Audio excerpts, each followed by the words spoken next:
Muy buenas a todos y bienvenidos a un nuevo episodio de The Hustle Podcast, en el que hablamos sobre por qué no nos creemos a Oklahoma City Thunder.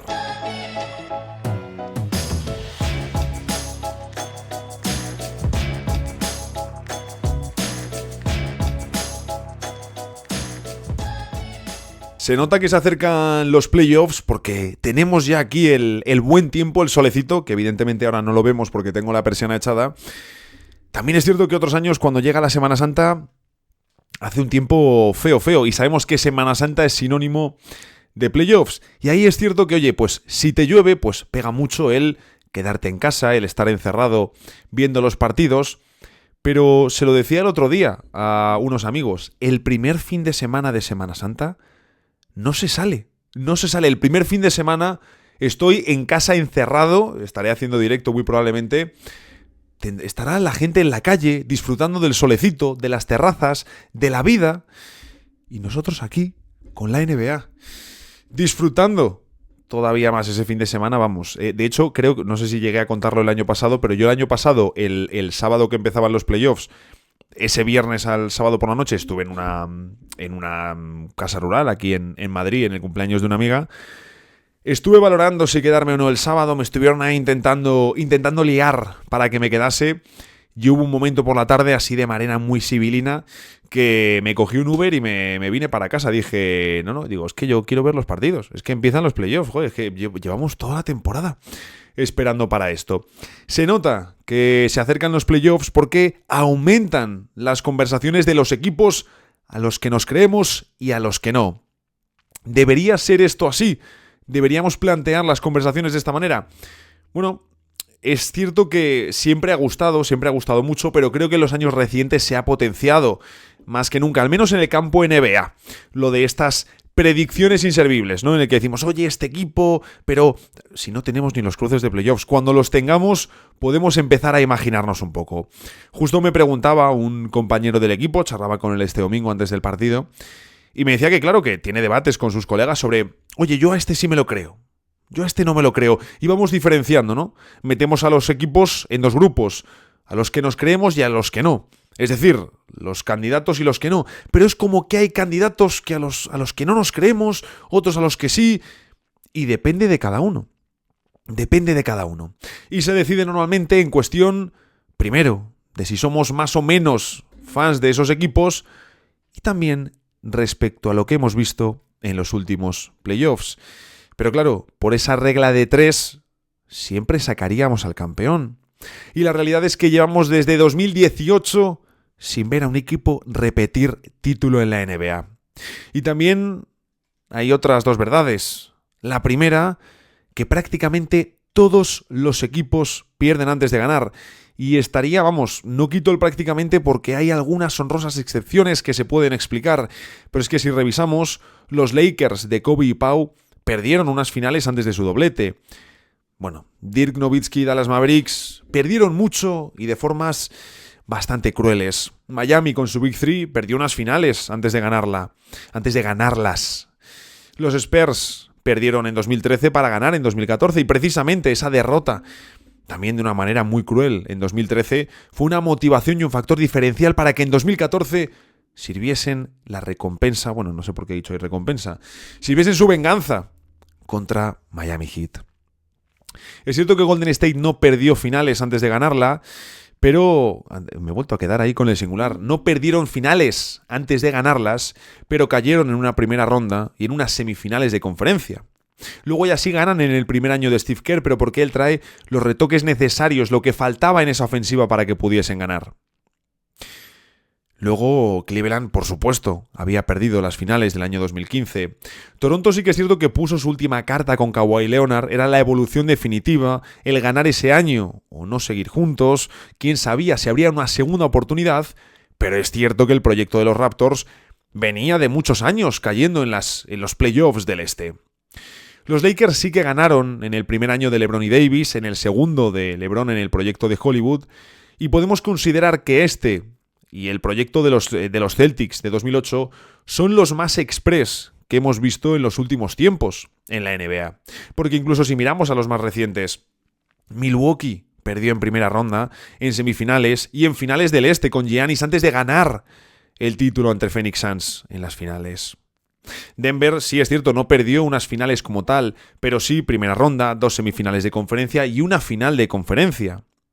Y Boston, desde que está Jason Tatum en el equipo, ha perdido, ojo a esto, una vez en primera ronda, una vez en semifinales, me sale aquí, cuando grabo y hago el me sale la pantalla, no sé por qué, es algo de la cámara. Como os digo, desde que está Tatum, una vez en primera ronda, una vez en semifinales, 3 finales de conferencia y unas finales de la NBA. Todo eso han tenido que perder y todos esos años de aprender, de acoplarse, de ir añadiendo piezas hasta que han conseguido ganar la NBA. Es decir, es obligatorio hacer ese proceso. Para ganar hay que perder. Pero es cierto que no todo el mundo sigue el mismo camino, no todo el mundo necesita perder en las finales o perder tantos años. Y hoy hablamos de Oklahoma City Thunder. Ese equipo que está realizando una temporada salvaje, dominando con puño de hierro el oeste, y del que muchos aficionados e incluso muchas personas dentro de la liga siguen sin confiar. Bienvenidos a The Hustle Podcast.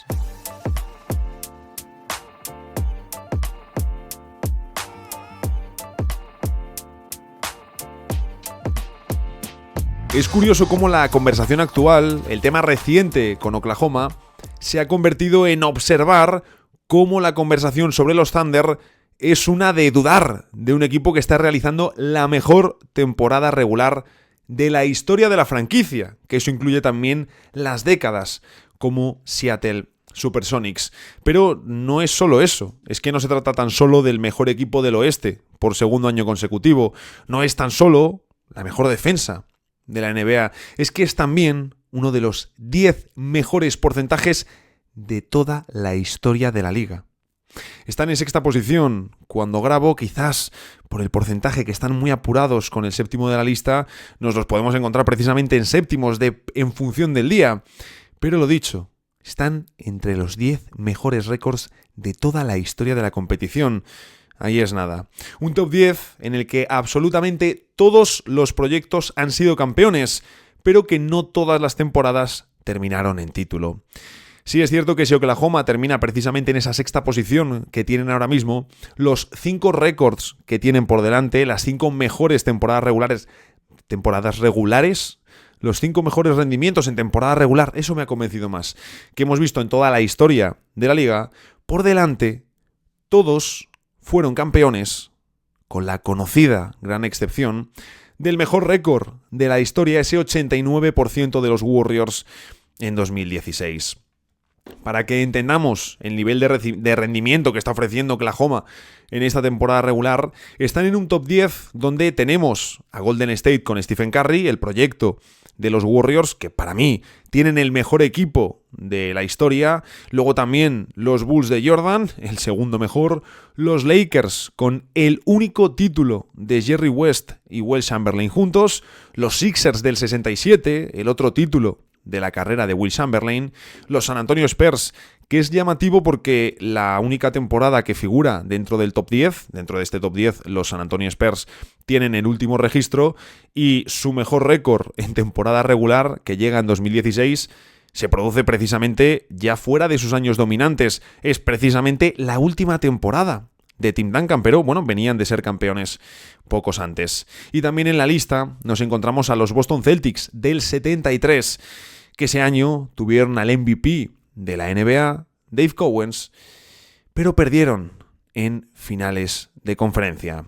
Eso sí, un año después, en el 74, ganaron la NBA y por lo que he podido investigar, seguro que algún fan que conozca mucho mejor la historia de los Celtics, que incluso viese aquellas finales, he estado leyendo que Havlicek sufrió una lesión, que no pudo ofrecer su mejor rendimiento y bueno, pierden en el séptimo partido contra unos Knicks que luego ganan la NBA. Es decir, que lo mismo si esa serie se juega 100 veces, los Celtics te ganan 95, pero en aquella ocasión fue una de las 5 veces que ganaron los Knicks. Quizás lo estoy exagerando, no tengo ni puñetera idea, pero un año después, como digo, en el 74 los Celtics ganaron la NBA. Es importante marcar esto porque justo estamos en la NBA post-dominio de los Warriors de Stephen Curry. Sí, es cierto que ganaron hace nada, en 2022, un título que además viene a reforzarles mucho porque has ganado después de la salida de Kevin Durant, has ganado con Jordan Poole y Andrew Wiggins en papeles protagonistas, con Klay Thompson después de sus lesiones y sobre todo también por ese MVP de las finales que faltaba en el currículum de Stephen Curry. Y como os decía, sí, es cierto que tienen ese título ahí hace nada y que ahora han hecho su última apuesta. Porque sabemos que Jimmy Butler es el órdago final de Golden State con el mejor jugador de su historia, don Stephen Curry. Tienen el objetivo de sumar algo más, por supuesto, pero también, aunque sea, de morir compitiendo en la cancha, no viendo cómo el equipo se hunde en la clasificación del oeste y otros proyectos son los protagonistas, mientras Stephen Curry vive hundido completamente. Lo veíamos en el tramo inicial de temporada, esa frustración de la que hablábamos de Curry. Él quería volver a competir y ahora por lo menos están en la batalla. Pero fijaros qué curioso es porque precisamente cuando los San Antonio Spurs estaban en su final y ganaron también muy poquito antes de fallecer, en 2014 tumban a Miami y en 2016 Duncan se retira tras caer en segunda ronda de playoffs. Luego es cierto que tienen todo el caso Kawhi Leonard, que al final es ese jugador que servía de puente entre proyectos y que debía haber liderado la nueva época de los Spurs. Pero es cierto que mientras en San Antonio todavía ganaban y se despedían, todavía eran competitivos, los Warriors ya entraban en escena y de hecho fueron los campeones que sucedieron al título de San Antonio en 2015. Consiguen su primer éxito con Steve Kerr y Stephen Curry. ¿Puede ser acaso Oklahoma City Thunder ese mismo relevo de equipo dominante? Pero en esta ocasión, si entonces pasó el testigo de San Antonio a los Warriors, ¿podría pasar ahora de los Warriors a Oklahoma? Desde luego los ingredientes están. Un potencial MVP que cumple 27 años en verano, es decir, está en su prime. Dos talentos All-Star que le acompañan y son más jóvenes, Jalen Williams y Chet Holmgren. Y la colección de figuras que dan empaque. Los Luguentz Dort, Alex Caruso, Cason Wallace, por supuesto Isaiah Hartenstein. Y sobre todo, tienen todas las rondas, todos esos picks que han ido acumulando durante años y años, e importante, que todavía no han desembolsado, es decir, lo pueden usar tanto para traspasos que permitan mejorar a corto plazo la plantilla, como en mantener y aguantar lo máximo posible, extender todo lo que se pueda en el tiempo el proyecto en torno a Shai. Es decir, si Gilgeous-Alexander tiene 26 años en los playoffs de 2025 y en los de 2024, que es cuando debuta este proyecto de los Thunder en postemporada, Shai tiene 25, está en un punto óptimo ya no solo para ganar la NBA este mismo año o en los próximos, es que también para que este proyecto de Oklahoma se estire todo lo que pueda, que estiren el chicle todo lo posible, hasta, ¿por qué no?, los 34 o 35, que Shai siga siendo un jugador de élite. ¿Por qué no? ¿Por qué no? Por supuesto, sabiendo también que cualquier lesión te desbarata tus planes, o que cualquier día se te rompe el proyecto y no sabes ni cómo. No deben dejar correr el tiempo, pero es que tampoco lo están haciendo. Fijaros, el primer título de Jordan y LeBron llegó a los 27. Jaylen Brown la pasada temporada también con 27 y Jason Tatum con 26, después de años pegándosela también porque ellos empezaron más pronto de lo habitual. Jokic con 28, Giannis con 26, es decir, que ahí me he trabado un poco. Están los Thunder y Shai en el punto óptimo. Y lo cierto es que una vez tienes tu oportunidad en las finales, o tu proyecto es muy sano en todos los sentidos, a nivel salarial, a nivel de la salud de los propios jugadores, un proyecto que se pueda extender en el tiempo y que vaya madurando y que pueda competir, o regresar a las finales no está garantizado. No está garantizado. Lo hemos visto con un proyecto más joven, pero que ha hecho las cosas mal, y donde tampoco tenían un jugador top 5 para el MVP, como fueron mis queridos Phoenix Suns y su descalabre después de las finales perdidas en 2021, y precisamente el equipo que ganó esas finales, Milwaukee Bucks, no ha regresado ni ha estado cerca de estarlo por una mala salud interna del proyecto. Y ya hemos visto que el rendimiento de Oklahoma es súper dominante. Ya lo hemos visto, lo hemos comentado, lo hemos analizado durante la temporada. Llevamos todo el año hablando de lo buenísimos que son los Thunder. A mí cuando me preguntan quiénes son los favoritos al título, la respuesta es muy clara y muy obvia y no se pueden dar más nombres, porque los verdaderos favoritos al anillo son 3 y los llevamos viendo toda la temporada. Boston Celtics, Oklahoma City Thunder y Cleveland Cavaliers. Pero es cierto que sigue habiendo dudas y cuestionamientos. De hecho, con 2 de los 3 favoritos, mucha gente sigue teniendo un nivel de dudas muy elevado. Es normal, por un lado, porque no les hemos visto ganar todavía. Un ejemplo a mí que me encanta... Hoy estoy tontorrón, ¿eh? Un ejemplo a mí que me encanta es en 2017 me estoy yendo muy lejos, 2019 cuando gana Toronto Raptors, simplemente por ganar ese año, Kyle Lowry pasa de ser un jugador que para muchos era un base sobrevalorado, con el que no se podía ganar, que los Raptors siempre pecheaban en playoffs, que Lowry se quedaba corto, que Lowry y DeRozan. Y el título de 2019 le convierte en uno de los bases más infravalorados, en un jugador que siempre quieres tener en tu equipo, en un auténtico ganador, aunque no tenga los mejores números. Entonces, lo que suele suceder es que hasta que algo no pasa, en su amplia mayoría, no nos lo creemos. No nos lo creemos. Y ya os digo que, aunque evidentemente en el oeste pueden pasar muchas cosas que no esperamos, porque esa es la realidad de la conferencia, en el este tenemos a Cleveland y a Boston muy por encima del resto. Muy por encima, hay un claro escalón de diferencia. En el oeste no tenemos claro cuáles son los niveles. Eso es lo complicado y a la vez lo bonito de los playoffs. Y no tenemos por qué descifrarlo nosotros, tenemos que verlo y disfrutarlo. Esa es la gracia de la postemporada. Es como estamos intentando que me pasen el guión de la película antes de verla. Estoy entrando al cine y me están dando un libreto con lo que pasa y me estoy yendo a la última página.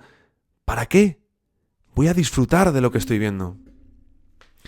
Aún así, lo que quiero hacer hoy es ponerme ese traje de dudas, de desconfianza respecto al proyecto de Oklahoma, y siendo una persona que, claro que confía en los Thunder, también hay una serie de dudas que llevo trayendo desde hace tiempo, y eso es lo bonito, porque vuelvo a lo mismo, tenemos dudas porque el panorama está abierto. Si no las tuviésemos, sería precisamente como los años de dominio de Golden State. Y ahí la NBA, aunque era más mediática porque las finales eran mucho más consumidas, los playoffs eran mucho más aburridos y previsibles. Como previsible, me parece en muchas ocasiones el ataque de Oklahoma, que es una de las dudas que tengo con este equipo. Me ha encantado como hilado, además, ni preparado, ha ido surgiendo. En fin, lo que os decía, es un ataque previsible, es un ataque que dentro de la élite no es el más construido en ataque estático, no es donde vemos más movimiento de jugadores o no es donde vemos situaciones donde verdaderamente trabajan unos para unos o situaciones favorables de aclarados para sus estrellas. De hecho, vemos como Shai y Jalen Williams son 2 de los jugadores que más canastas complicadas consiguen durante la temporada, con 2+1 muy complicados, atravesando defensas y zonas cargadas. También porque sabemos que los rivales, y esto cuando llegue playoffs se va a potenciar muchísimo más, van a flotar a los Dort, Wallace, Caruso y compañía para que tiren. Incluso también creo que vamos a ver cómo, si es Jalen Williams el que penetra, van a flotar a Shai. Y si es Shai el que penetra, van a flotar a Jalen Williams. Fundamental, por supuesto, el acierto para los Thunder. También aquí, por supuesto, he repetido, por supuesto, estoy a la vez inspirado y poco fino a nivel bucal, no estoy muy fino. Por supuesto, y lo vuelvo a repetir, en fin, su base es la defensa. Esta es la realidad con Oklahoma. El rendimiento atrás es escandaloso, y eso es lo que va a sostener su rendimiento en playoffs. Luego necesitan una serie de cosas, por supuesto, no puedes ganar con un ataque inservible. Pero la pasada temporada, donde más sufrieron fue en ataque. Y en defensa solo tenían un agujero que ya hemos comentado y que de hecho traigo un datito que creo que es muy ilustrativo. Otra duda que tengo con este equipo de los Thunder para los playoffs es lo de la rotación larga. No me creo que les beneficie. Por ejemplo, Alex Caruso juega 19 minutos por partido en la 2024-2025. No jugaba tampoco desde su primer año en la NBA con Los Ángeles Lakers. Por aquel entonces tenía 15 minutos de media y solo disputó 37 partidos, el tramo final de temporada regular. Y fijaros, porque fue antes de que llegase LeBron James. Es decir, Caruso, la última vez y la única que Caruso ha jugado menos minutos de los que está jugando ahora, que no llega a 20, es cuando LeBron todavía no estaba ni siquiera en los Lakers. Que suben a Caruso para el tramo final y entra en la rotación de unos Lakers malos que terminaron con 35 victorias.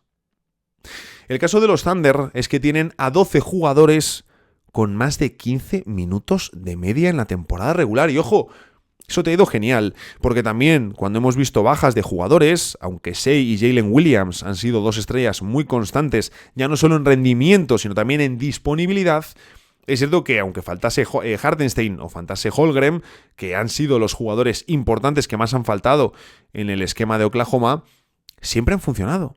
Siempre han funcionado. Incluso en el tramo inicial de temporada, donde vemos a un joven que luego se ha ido al ostracismo del banquillo, como Ousmane Dieng, ofrecer un muy buen rendimiento a nivel defensivo. Vale, perfecto. En temporada regular, fantástico. La pregunta es, ¿quiénes serán los 8 o 9 de los playoffs? Shai, Chet y Jalen van por descontados, más Hartenstein y Dort de inicio. Esos 5. Luego necesitamos, en principio, sobre todo a 3 jugadores en el banquillo. Yo entiendo que Wallace, Caruso, Isaiah Joe como tirador van a ser los 3 principales reservas de los Thunder, y luego entiendo que veremos también un poquito de Jalen Williams, que ya en los pasados playoffs tenía un papel secundario pero importante como el único otro interior que tenía Oklahoma. Si ahora tienes a Hartenstein y a Holmgren, Jalen Williams no debería jugar tanto, pero yo entiendo que algo va a jugar. Y que, por ejemplo, un jugador como Wiggins debería ser, o entiendo yo que va a ser, o Wiggins o Joe o Wiggins, dependiendo si buscan más un megatirador especialista como Joe o si quieren meter a un jugador más equilibrado como Wiggins, pero que uno de estos dos jugadores va a ser el que entre y otro va a ser el que se quede fuera de la rotación. Yo entiendo que vamos a ver, y si tengo que apostar por uno, apuesto más por Joe por el tema del tiro, por si los Thunder sufren. Creo que si pueden buscar a otro jugador, que primero serán Wallace y Caruso, pero que si tienen que buscar otro jugador va a ser Isaiah Joe, y si le buscan es porque los anteriores no están rindiendo en la parcela ofensiva, porque sabemos que los Wallace, Caruso y compañía y Dort, otra cosa no, pero defensa van a dar seguro. Eso 100%. Y además, revisando las rotaciones que tenían el año pasado en playoffs, me encaja y me pega que tengan una rotación de 8 jugadores y medio. Los 5 titulares, 3 suplentes principales y ese medio que se iría Jalen Williams. ¿Es la falta de experiencia un problema? Hombre, puede serlo, sin ninguna duda. Es que si este equipo tuviese 1 o 2 más leches en playoffs, 1 o 2 más eliminaciones, nadie dudaría de que son los mega favoritos del oeste. O incluso si fuesen un mercado más mediático, porque estoy seguro que en los casos de Cleveland y Oklahoma influye mucho que sean mercados muy, muy pequeños. Porque si fuesen mercados más mediáticos, habría mucha más gente conocería todo lo que están logrando a nivel de rendimiento, y seguro que mucha gente que no tiene ni puñetera idea de que los Thunder están haciendo una de las 6-7 mejores temporadas regulares de la historia. Imaginad si lo estuviesen haciendo los Lakers con Luka y LeBron. Lo tendríamos todos los días en primera plana. Y ahí, si viésemos más apoyo mediático, estoy convencido de que habría menos incredulidad. Sí me quedo, porque al final lo que pensemos nosotros en nuestras casas da absolutamente igual. Sí que me quedo con que Brian Windhorst contó que en los círculos de la NBA se comenta, se habla, que no respetan, que no están preocupados. No que no respetan a Oklahoma como equipo, faltaría más, pero que no les temen. Que los equipos veteranos del oeste, oye, que cuando lleguen playoffs no ven problema enfrentarse a Oklahoma. Evidentemente, les puede pasar Puede pasar que llegue un equipo con más experiencia, con jugadores más hechos, que lleven más años en playoffs y que a lo mejor teniendo menos calidad en la plantilla les ganen. Claro que sí. Claro que sí. Pero es que también hay otro factor. Y es que Oklahoma no pierde contra Dallas por una diferencia de experiencia. Sí se notó que les costó enganchar durante la serie, fueron consiguiendo mejores sensaciones. También ellos en primera ronda, como premio a quedar primeros y enfrentarte al peor equipo del play-in, se miden a unos Pelicans.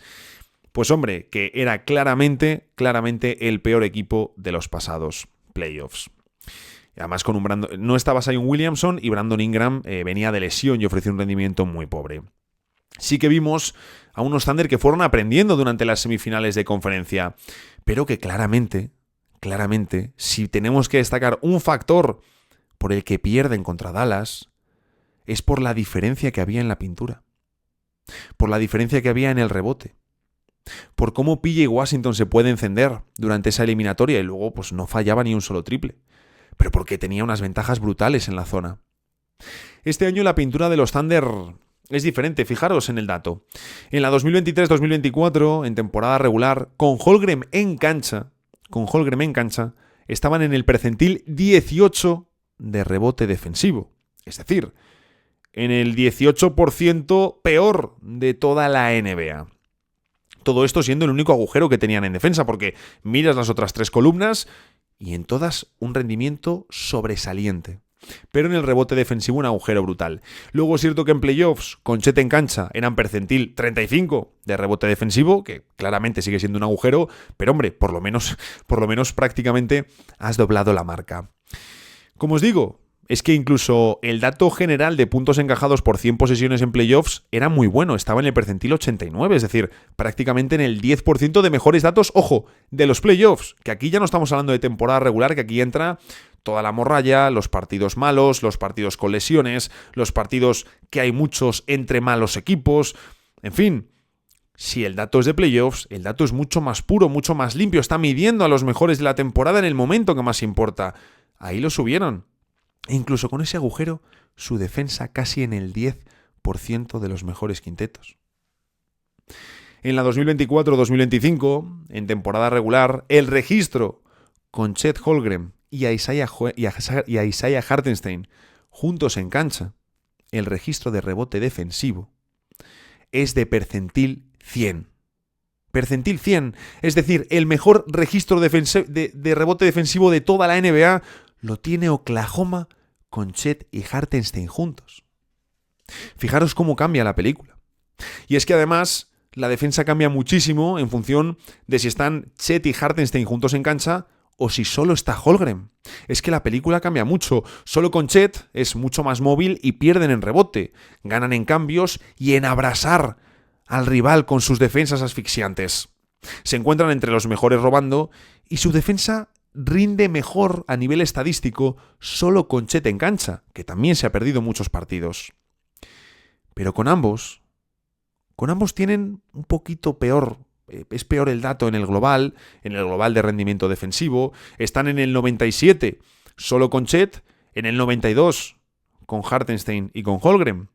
Pero es que fijaros, cuando coinciden los dos en cancha, los robos se hunden hasta que están en el percentil 7. Percentil 7, cuando Oklahoma es una de las cosas por las que más destaca, provocar pérdidas en el rival. ¿Qué ocurre? Que cuando están Holmgren y Hartenstein en cancha, defienden de otra manera, por supuesto.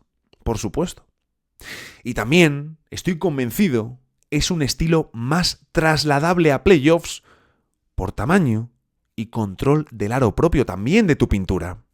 Pero es que esto no significa que Oklahoma vaya a dejar de ser un equipo que presione muchísimo al rival, que haga que cruzar el campo sea terrible, que te van a lanzar 2 contra 1, que van a cargar la pintura y que aún así van a llegar a las rotaciones defensivas. Eso lo van a seguir teniendo. Pero con el extra del tamaño que te dan Chet y Hartenstein y el control del rebote, que era una cosa terrible. Evidentemente, lo que peor funcionó de Oklahoma contra Dallas en los playoffs, como os decía, fue el ataque. Tanto a nivel visual, que se veía más atascado, se veía como Dallas flotaba a los tiradores cómo cargaban la pintura para que Shai y Jaylen no pudiesen penetrar, que dependiesen del lanzamiento exterior y que realmente Oklahoma no tenía una alternativa, porque Chet no ofreció un buen rendimiento en ataque y no tenías tamaño, no tenías un plan B. No lo tenías. Y luego también, aparte de que a nivel visual era complicado, era incómodo verles, a Dallas se les veía más cómodos, a nivel numérico también está respaldado, es decir, rindieron mejor a nivel defensivo que ofensivo, pero es cierto que la ventaja de Dallas era más potente a nivel moral cuando atacaban ellos. Y esto en una serie también pesa, porque es que P.J. Washington se hinchó, y el plan de Oklahoma a nivel defensivo era bueno, pero tenían un aspecto donde en ese aspecto se quedaban muy cojos y Dallas les pudo hacer muchísimo daño por ahí.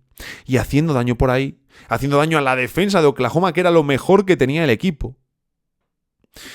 Conseguían también que los Thunder no llegasen con tanta confianza, con tanto tino al ataque, y ahí ya luego Dallas hacía su plan de embarrar la pintura. Va a ser, por supuesto, muy importante ver cómo se comportan los Thunder en la ofensiva. Ahí yo creo que sí que vienen con la experiencia del año pasado y con el tamaño que no tenían.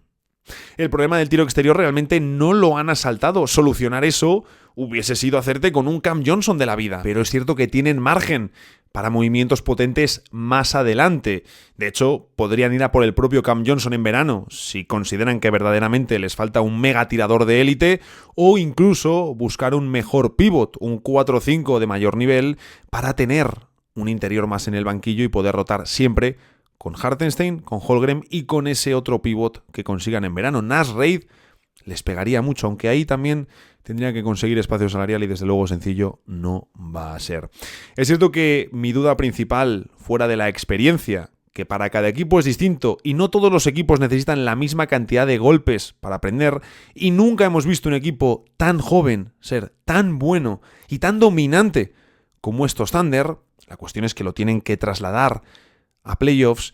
Mi duda principal, fuera de la experiencia, sí que pasa por el estilo de juego ofensivo. Quiero ver si verdaderamente les conseguimos ver responder cuando su plan A no funcione, o si siguen insistiendo en el plan A pero sí que encuentran la manera de sortear al rival. Y al igual que el año pasado os decía, bueno, es que Boston es cierto que no tiene un plan A en su ofensiva. No les hizo falta.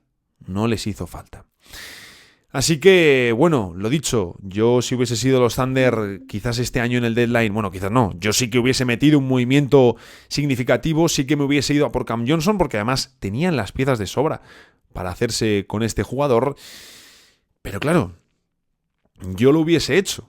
Quizá por eso yo estoy grabando aquí en mi casa un podcast sobre los Thunder, y los que saben de esto dirigen las operaciones de la franquicia. Por recapitular, tenemos un equipo joven de rendimiento ya histórico, porque además, si gana en la NBA, Oklahoma sería el segundo equipo más joven de la historia en lograrlo. Y el más joven desde los Warriors en 2015. Por encima de ellos, pero nunca hemos visto un equipo tan joven, y de hecho son casi 2 años de edad de diferencia que hay entre los Warriors de 2015, que estaban por encima de los 26, y los Thunder, que están en 24 y pico. La gran cuestión creo que pasa no tanto por la rotación o el acierto, sino en la parte de la experiencia, en ese estilo de juego y en trasladar la superioridad que ya hemos visto en temporada regular a los playoffs. Porque han metido muchas palizas este curso, pero ¿saben desenvolverse en situaciones ajustadas y difíciles? O incluso en situaciones adversas en las que ellos empiecen mal y tengan que darle la vuelta a los partidos y las eliminatorias. Que a nadie le sorprenda que ganen, faltaría más. Llevan 2 años seguidos siendo el mejor equipo del oeste. Y también debemos observar su curva de aprendizaje durante los playoffs. Contra Dallas vimos a Shai mejorar durante la eliminatoria. Y es que estos Thunder, yo creo, están destinados no solo a ser campeones, sino que postulan como los verdaderos sucesores en el trono equipo más dominante de la NBA. Y ahí serían los Warriors los que entregarían el cetro que antes era de San Antonio. A pegarse desde los 25 de Shai hasta los 34 o 35, ¿por qué no? Como uno de los rivales más complicados de toda la NBA para la próxima década. y que seguro nos seguirán dejando registros para los libros de historia. Hasta aquí llega el episodio de hoy, que por cierto el jueves se viene uno muy chulo con tier list incluido. Ya veréis. A pasar muy buena semana y nos vemos el viernes en el próximo episodio de The Hustle Podcast.